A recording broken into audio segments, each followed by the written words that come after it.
Over 30 years ago, he revolutionized the world through his music. Robert Nesta Bob Marley, one of the world's best-selling artists of all time, turned the eyes of the world to an island measuring just under 11,000 square kilometers. Yes, sweet Jamaica.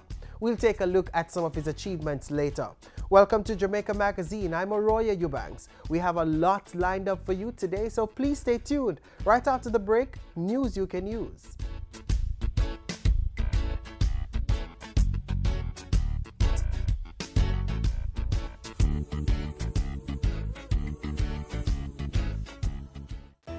This is Freddie McGregor, and all the youths need to listen to me carefully. This gang lifestyle won't put you anywhere except prison or 6 feet under. Think about your future.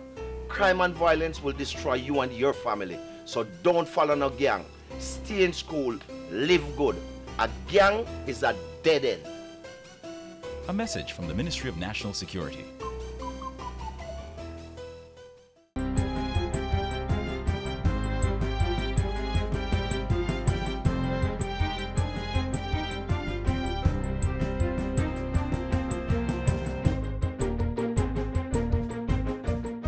Good day, I'm Andrea Chizom and this is your JIS News for Wednesday, February 4. Work should begin this year on 2 of 3 projects to add 380 megawatts of baseload energy to the national grid, cutting energy costs by 30% by the year 2018. Cabinet has given approval for the Jamaica Public Service Company to construct a 190 megawatt gas cogeneration plant at Old Harbour, while Alapart is to build a 140 megawatt gas turbine cogeneration plant in St. Elizabeth. Chairman of the Electricity Sector Enterprise Team ESET, Dr. Vincent Lawrence, says JPS has agreed to a power tariff of not more than 12.89 US cents per kilowatt hour, while Alapart has agreed to a 12.99 US cents per kilowatt hour. All the engineering, designs, and etc. Procurement of equipment, EPC management, we want to see all of that commencing so that some physical work can commence before the end of the year. Jamaica is to build a new coal-fired generation plant in Clarendon to supply the remaining 50 megawatts of energy. ESET expects to conclude negotiations with Jamaica's new ownership for that project by the end of this month. But Dr. Lawrence says even if those negotiations fall through, it will not derail the baseload energy project. It's not necessarily 380 megawatts that we need to replace. We think anywhere from about 320 up to 380 megawatts can satisfy what we would need at this particular time. I should also point out to you that we have been looking at a few other things. We've had proposals from the Pan-Caribbean Sugar Company as it relates to as much as 20 megawatts. The newly launched Small Business Development Center model is expected to strengthen the local business environment for micro, small and medium-sized enterprises. The concept was started in the United States more than 35 years ago and is being adopted in Jamaica by the Ministry of Industry, Investment and Commerce. They'll be working with the Organization of American States, the University of Texas and the Caribbean Export Development Agency. Portfolio Minister Anthony Hilton says it offers a managerial and technical support system for entrepreneurs. The other feature I want to address is the trade opportunities and trade information that can be generated through the use of the online platform. SBDCglobal.com, which will connect SBDC networks across the globe and allowing small businesses to showcase their products and services, and also counselors to guide clients on export projects. The Jamaica Business Development Corporation is leading the implementation of a 1-year pilot phase of the project. There will be greater emphasis on community-based policing this year to maintain last year's double-digit drop in major crimes. Head of JCF's Community Safety Branch, ACP Gary Welch, says strategies will be aimed at preventing major crimes. We are going to focus on the minor crimes, the minor offenses, the threats, the assaults that we believe, if these are not attended, will escalate into major Category A crimes. The Community Safety Branch will be partnering with the Chaplaincy Division and the CIB to implement the Proactive Violence Interruption Strategy. It involves interventions to stem retaliation and anniversary killings. Proactive violence interruption strategy seeks, therefore, to provide a non-investigative intervention in this process to intercept that energy and to help to distill and de-escalate the tension that's in there. I have no doubt that this initiative in its infancy contributed much to our major reduction in crime. ACP Welch was addressing a recent JIS think tank. 6 new classrooms valued at $24 million were officially opened at the Arbuthnot Gallimore High School in St. Anne last Friday. The classrooms can accommodate 300 students. One of the impediments to effective teaching and learning is the poor physical condition, inadequate classroom space among them, and that's why the ministry has provided $24 million for the construction of these new classrooms. The Education Minister says the Arbuthnot Gallimore project is the first of more than 12 school expansions this year.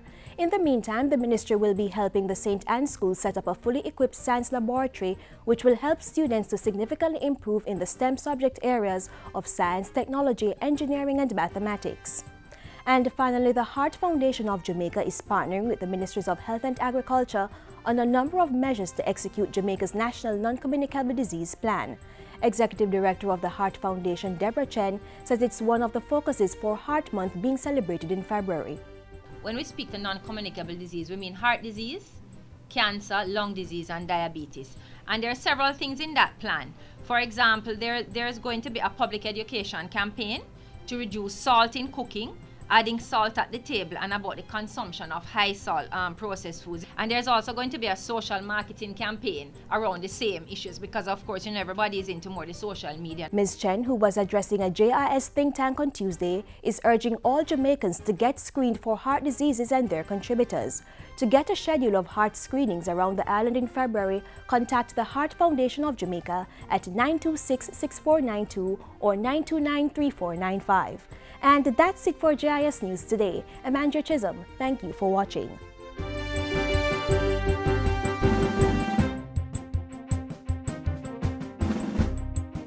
Climate change is transforming our environment. Seasons are shifting, temperatures are climbing, and sea levels are rising. If we don't change the habits that are creating what has become a global concern, we'll be facing consequences like food scarcity, health-related issues, and lots more. So, what do we do? The government has the answer in our next feature.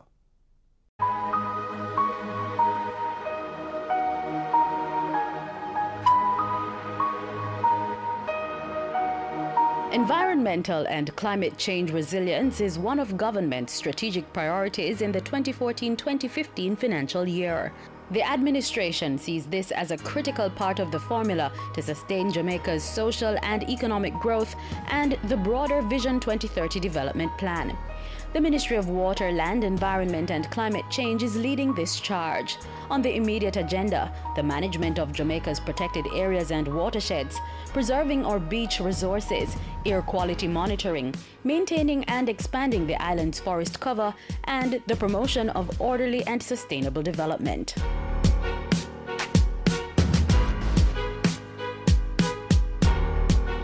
It is internationally accepted that any plan for environmental sustainability must provide for the establishment and effective management of protected areas. That's why this financial year, Cabinet will be asked to approve a Protected Areas System Master Plan. This 4-year plan will ensure the effective management of our protected areas in order to sustain the ecosystem services that they provide, namely clean air and water purification, habitats for endemic species, preventing soil erosion as well as protecting against flood and hurricanes. A National Protected Areas Trust Fund will also be established with financing from the Caribbean Biodiversity Fund and other sources. This will support Jamaica's thrust to conserve 25% of the island's marine areas by the year 2020. So working on the promulgation Managed Resource Protected Area Regulation under the NRCA Act. These regulations govern different types of activities within protected areas, such as residential and commercial and conservation areas, to name a few. As part of the goal for environmental and climate change resilience, the lead ministry for these efforts is taking steps to protect the integrity of Jamaica's beaches and increase access to citizens. A comprehensive beach access and management policy is being developed. This will provide the public with physical access to the beach, foreshore, and the sea on a managed basis and increase opportunities for recreational use of the beach and coastal areas in an environmentally sound manner. It also aims to protect the traditional rights of fishermen to access the foreshore of the sea upon beaching of their vessels. The policy will be forwarded to Cabinet for approval as a green paper in this financial year and will be subject to public consultation. Work will meanwhile be advanced to construct breakwater structures of approximately 990 meters in Negril to reduce beach degradation and allow for natural growth of the beach over time. For 2014-2015 financial year, we will further expand the air quality monitoring program to Manchester and St. Catherine. This builds on last year's achievements when the number of monitoring sites was increased to 8. To further support that, the ministry is to advance discussions with Jamaica's international partners to procure a mobile air quality laboratory that will monitor greenhouse gases. This will increase the country's emergency response to air pollution incidents and allow for the prompt dissemination of information to our emergency response teams during major hazards. NEPA is also to finalize the draft motor vehicle emission standards for adoption into a regulatory framework. The implementation of this regulatory framework will allow the country to realize the testing of motor vehicle emission and regulate fleet emission. This will be supported by the implementation of a global fuel efficiency initiative looking at issues related to clean fuels and vehicle efficiency.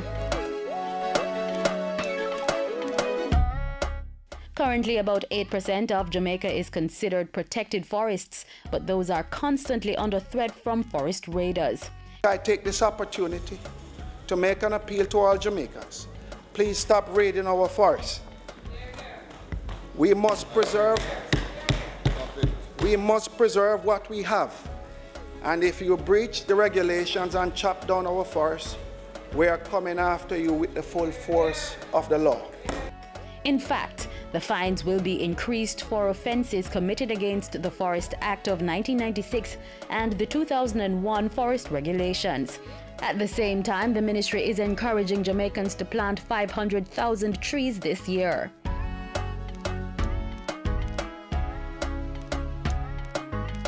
Significant focus going forward will also be on town and country planning and development planning, in recognition of the need to respond to the rapid urbanization of our towns and cities. Development orders facilitate the rational and progressive development of lands. During the last financial year, our provisional development orders were promulgated for the Negril and Green Island, along with the parishes of Portland, Trelawney, and Manchester. Also, draft development orders for Kingston, St. Andrew, St. Catherine, excluding Portmore, Clarendon, and St. Thomas have also been completed and have been reviewed. It's being reviewed by the Town and Country Planning Authority. The government is also moving to draft and promulgate 5 remaining development orders, which will cover Westmoreland, St. Mary, St. Elizabeth, and St. James. This would put the entire island for the first time under the control of the Town and Country Planning Act by 2017.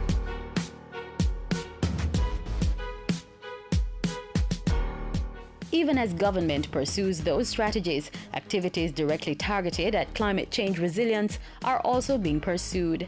A green paper on the climate change policy framework and action plan is currently being finalized for submission to Parliament as a white paper.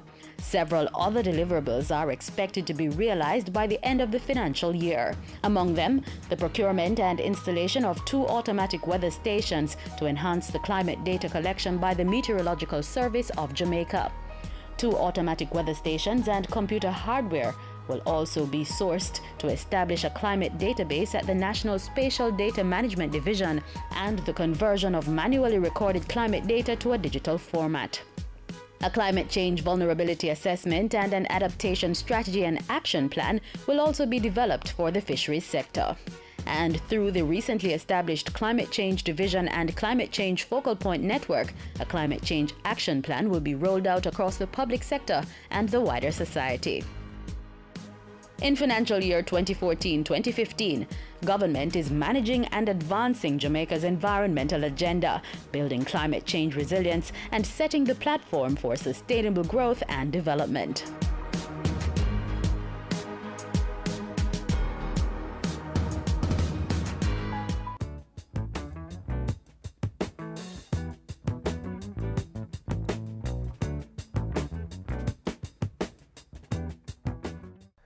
Early childhood education provides children with a safe, nurturing, and stimulating environment. As parents, you need to be proactive in your selection of the institution that will create the foundation for your child's education. We went ahead and did some research that can assist you with this process. Learn more next.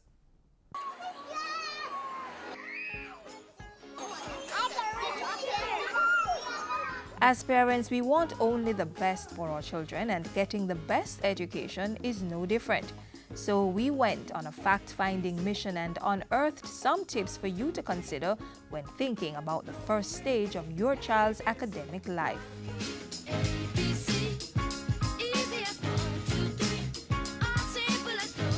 So firstly, you should ensure that the institution you have chosen for your children, that institution has registered with the ECC or is preparing for registration with the Early Childhood Commission. As the lead agency responsible for early childhood development, the ECC regulates schools that provide instructions for children 0 to 8 years.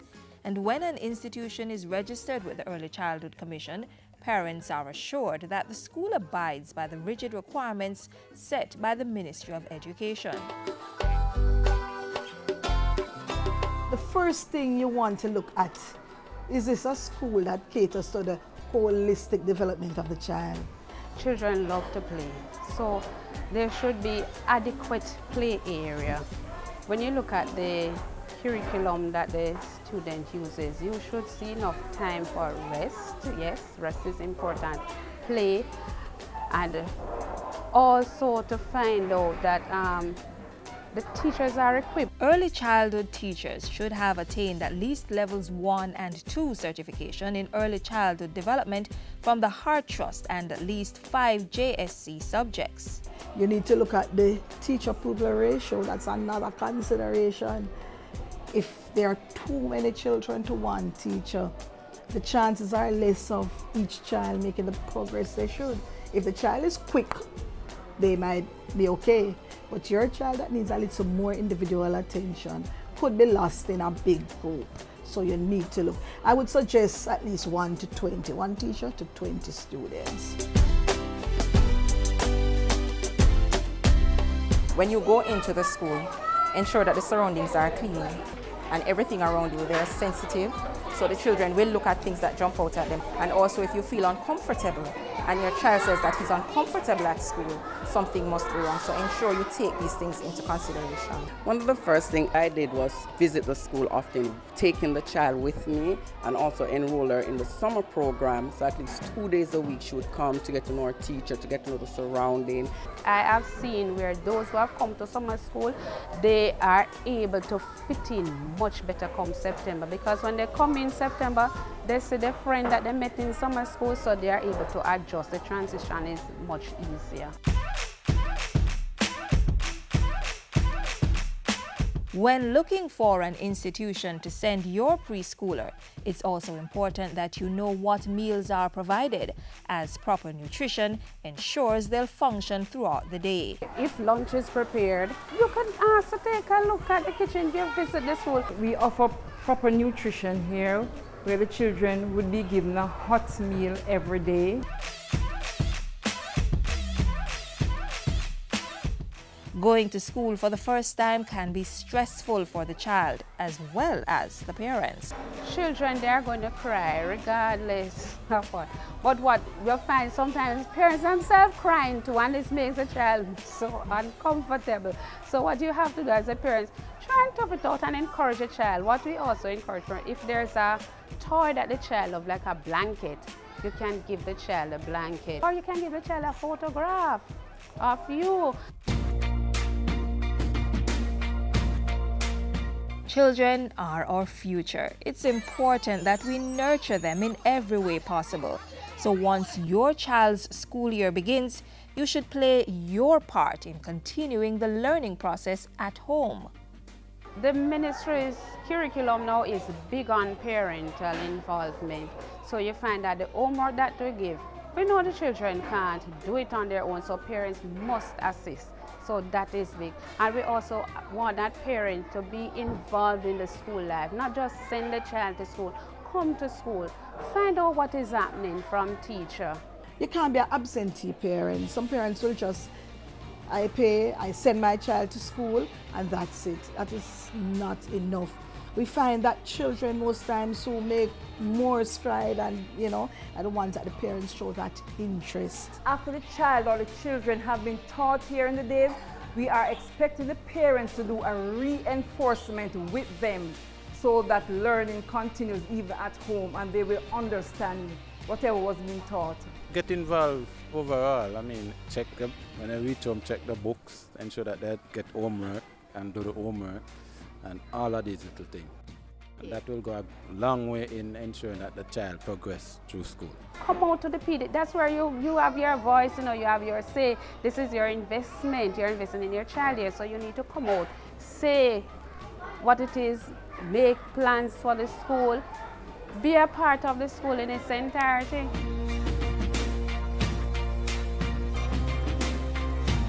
Our children are our responsibility. Let's give them a bright start.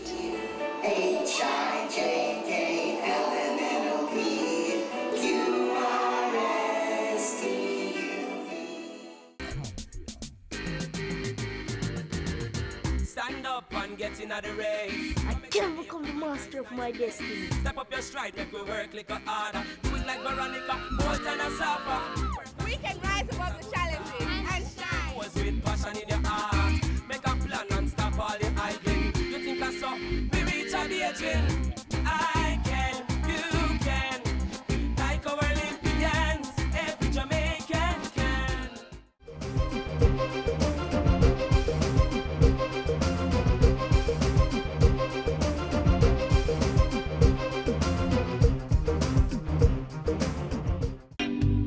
I got tired, missing the face.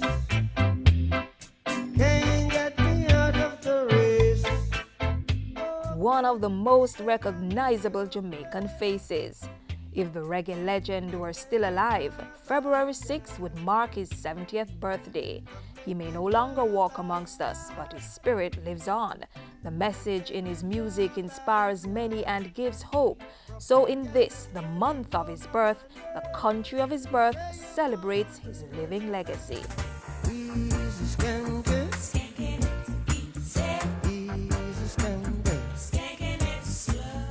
I'm often asked the value of reggae music and the value of Bob Marley to Jamaica and Jamaica's tourism. And I will say it's immeasurable. It's not something that you can put a figure to. On the anniversary of his 70th birthday, we will work with you to keep the message of Bob Marley going across the world, because it's a message that keeps brand Jamaica and shows what is the best of brand Jamaica. Government is supporting the Bob Marley group of companies in spearheading the celebrations. Activities throughout February will showcase the life and works of the late legend, highlighting that the legacy continues. The celebrations kick off on the anniversary of his birth in an extra special way. The Bob Marley Museum will definitely come to life on February 6th with a ceremonial tribute. This year our structure is a little bit different. We're going to open to the public after 10 a.m. for full activities all day long. Among them, the unveiling of Marley's restored 1976 Land Rover Series 3 that will go on permanent display at the Hope Road Museum. Children will not be exempt from the celebrations. They'll be engaged in readings from Cedella Marley's books, Three Little Birds and The Boy from 9 Miles. And the Jamaica Musical Theatre Company will facilitate an excerpt from its new theatre production, Nesta's Rock. Could you be loved? Oh, now. And be loved. I said, could you be loved? Could you be loved? Could you be and be loved? By the way, the production continues until the 22nd at the Philip Sherlock Center at the University of the West Indies. It is an exciting and exhilarating production for the young and for the young at heart. In the meantime, the birthday celebrations at the Bob Marley Museum will conclude with a reggae jam session featuring the Bob Marley 70th ambassadors, Chronics, Kabaka Pyramid, and Nomads. We'd like to invite you all to join us in this great celebration to be hosted on February 6th at the Bob Marley Museum. As the month rolls on, the activities will intensify. On February 7th, the music fraternity will converge on the Kingston waterfront for the annual Bob Marley concert. Just know there's going to be a wonderful tribute coming out from the Marley brothers, and so it is definitely a concert not to be missed. As Bob would have it, as he did for the people, and so it is definitely free of cost. On February 8th, the Trenchtown Festival Committee, in association with the Jamaica Reggae Industry Association, will celebrate the legend at the Trenchtown Rock Center. That kicks off at the Boys Town football field in Trenchtown, former home of the Reggae King. Lighting up yourself, for reggae is an order band. Lighting up yourself, and don't say no. Also significant for the 70th year was a re-release of Easy Skanking. Easy Skanking.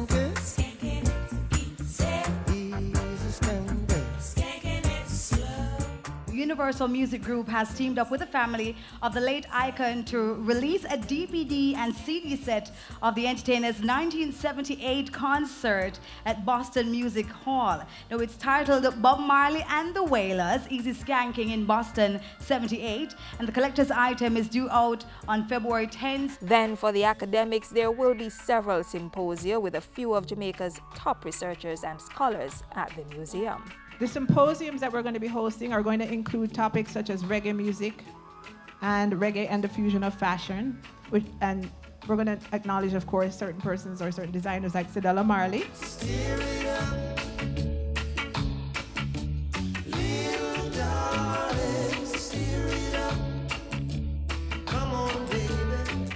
Bob Marley, the United Nations Peace Medal recipient for 1978, singer of One Love, named the Song of the Millennium.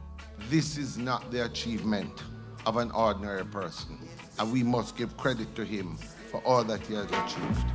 One love, one heart, let's get together and feel alright. Let's celebrate all month long the legacy of the reggae legend who this land is blessed to call son.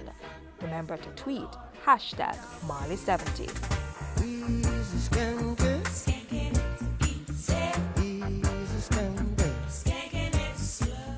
I invite you to find that one thing you need to change, which in turn will create added value to your life. Join the JIS in conversation on our Twitter or Facebook pages. We also have additional information for you on our YouTube channel and website jis.gov.jm. So stay in touch. I'm Arroyo Eubanks. Remember, embrace your daily blessings.